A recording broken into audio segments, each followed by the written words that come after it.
Hi friends, ഞാൻ രാജശ്രീ. ഏവർക്കും രാജീസ് കറി ലാബിലേക്ക് സ്വാഗതം. ഇന്നിവിടെ നമ്മൾ തയ്യാറാക്കാൻ പോകുന്നത് രണ്ട് തരം കൊണ്ടാട്ടമാണ്. ഒന്ന് ചക്കപ്പോള ഉപയോഗിച്ചും മറ്റൊന്ന് പാവക്ക ഉപയോഗിച്ചുമാണ്. ഈ ചക്കപ്പോള എന്ന് പറഞ്ഞാൽ ചക്കക്കുരുവിൻ്റെ പുറമേയുള്ള ഈ പോളയില്ലേ, അതിങ്ങനെ പതുക്കെ കൈകൊണ്ട് വിടിയിച്ചെടുക്കണം.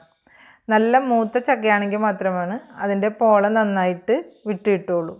ഇത് അത്രയ്ക്ക് മൂത്തതല്ല, അതുകൊണ്ടാണ് ഇങ്ങനെ ഇരിക്കുന്നത്. ഇനി നമുക്ക് ചക്കപ്പോള കൊണ്ടുള്ള കൊണ്ടാട്ടം എങ്ങനെയാണ് തയ്യാറാക്കുന്നത് നോക്കാം. അതിന് വേണ്ട ഇൻഗ്രീഡിയൻസ് എന്തൊക്കെയാണെന്ന് നോക്കാം. മുളക് പൊടി, മഞ്ഞൾപ്പൊടി, ഉപ്പ്, പിന്നെ കുറച്ച് കറിവേപ്പില, സൺഫ്ലവർ ഓയിൽ, കോൺഫ്ലവർ. ഇതിലേക്ക് ഞാൻ ഒരു 3/4 ടീസ്പൂണോളം മുളക് പൊടി ചേർത്ത് കൊടുക്കുന്നുണ്ട്.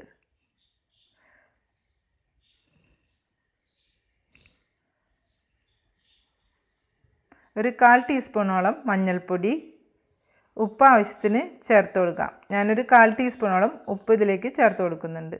ഇനി വേണമെങ്കിൽ നമുക്ക് പിന്നീട് ചേർത്ത് കൊടുക്കാം. 1 ടീസ്പൂൺ കോൺഫ്ലവർ, ഒരല്പം കൂടെ നമുക്ക് ചേർത്ത് കൊടുക്കാം. ഇതൊന്ന് നമുക്ക് ചെറുതായി നനച്ച് കൊടുക്കാം. എല്ലാം കൂടി ഒന്ന് മിക്സ് ചെയ്തെടുക്കാം. കൈകൊണ്ട് മിക്സ് ചെയ്യുന്നതായിരിക്കും നല്ലത്. ഇതിനിപ്പോൾ നനവ് പോരാ, നമുക്ക് കുറച്ച് വെള്ളം കൂടി ചേർത്ത് കൊടുക്കാം. ഇതിലേക്ക് മുളക് പൊടി 1/2 സ്പൂൺ കൂടി ചേർത്ത് കൊടുക്കുന്നുണ്ട്.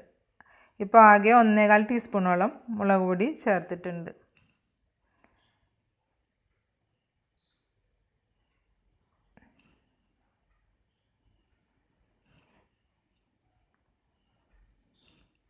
ഇതിലേക്ക് നനവനുസരിച്ച് വെള്ളം ചേർത്ത് കൊടുക്കണം.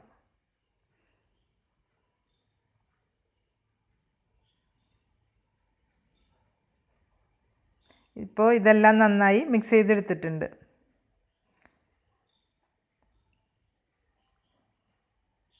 ഉപ്പ് നോക്കി പോരെങ്കിൽ ചേർത്ത് കൊടുക്കണം.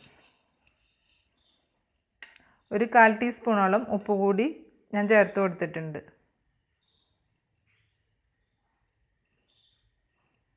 ഇത് നമുക്ക് ഒരു 15 മിനിറ്റോളം മൂടി വയ്ക്കാം.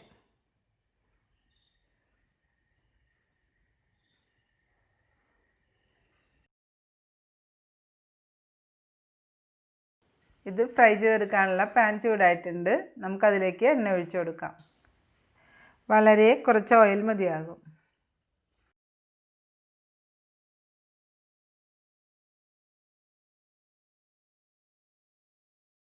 അങ്ങനെ നമ്മുടെ എണ്ണ ചൂടായിട്ടുണ്ട്. 15 മിനിറ്റോളം മുളക് വരട്ടി വെച്ചിരുന്ന ചക്കപ്പോള നമുക്ക് എണ്ണയിലേക്കിട്ട് ഫ്രൈ ചെയ്തെടുക്കാം.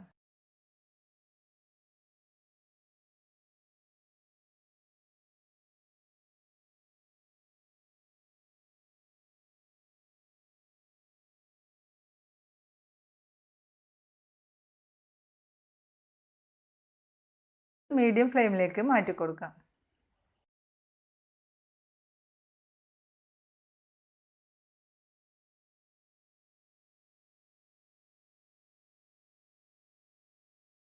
ഇതൊന്ന് പതുക്കെ ഇളക്കി കൊടുത്ത് ഫ്രൈ ചെയ്തെടുക്കാം.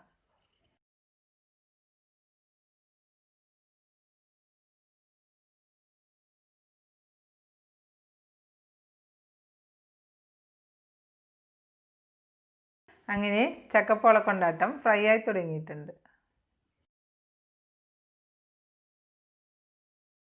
ഇതിലേക്ക് കുറച്ച് വേപ്പില ചേർത്ത് കൊടുക്കാം.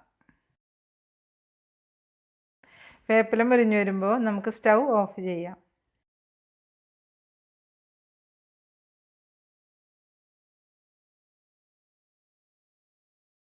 ഇതിങ്ങനെ ഇളക്കി കൊടുക്കുമ്പോൾ ചെറുതായിട്ട് കിളുങ്ങുന്ന പോലെ ഒരു സൗണ്ട് കേൾക്കാം. അപ്പോൾ നമുക്കത് മുരിഞ്ഞിട്ടുണ്ടെന്ന് മനസ്സിലാക്കാം.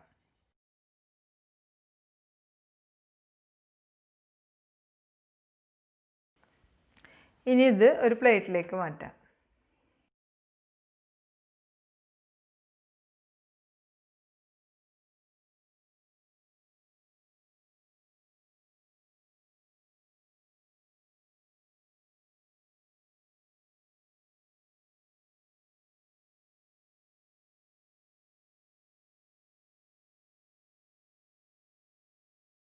അങ്ങനെ നമ്മുടെ ചക്കപ്പോള കൊണ്ടാട്ടം റെഡിയായി കഴിഞ്ഞു. ഇത് നല്ല ക്രിസ്പി ആയിട്ടിരിക്കുന്നുണ്ട്, കണ്ടോ? ഒടിക്കുമ്പോൾ നല്ല സൗണ്ട്. ഇതിലേക്ക് നമ്മൾ കോൺഫ്ലവർ ചേർത്ത് കൊടുത്താണ് ഇത് ഇത്ര നല്ല ക്രിസ്പി ആയിട്ട് കിട്ടിയത്. ഇത് കഴിക്കാൻ നല്ല ടേസ്റ്റാണ്. അപ്പോൾ എല്ലാവരും ട്രൈ ചെയ്ത് നോക്കണം, അഭിപ്രായങ്ങൾ പറയണം. ഇഷ്ടമായാൽ വീഡിയോ ലൈക്ക് ചെയ്യാനും ചാനൽ സബ്സ്ക്രൈബ് ചെയ്യാനും മറക്കരുത്. ഇനി പാവക്ക കൊണ്ടാട്ടം തയ്യാറാക്കുന്ന ഒരു വെറൈറ്റി റെസിപ്പിയുമായി നമുക്ക് അടുത്ത വീഡിയോയിൽ കാണാം.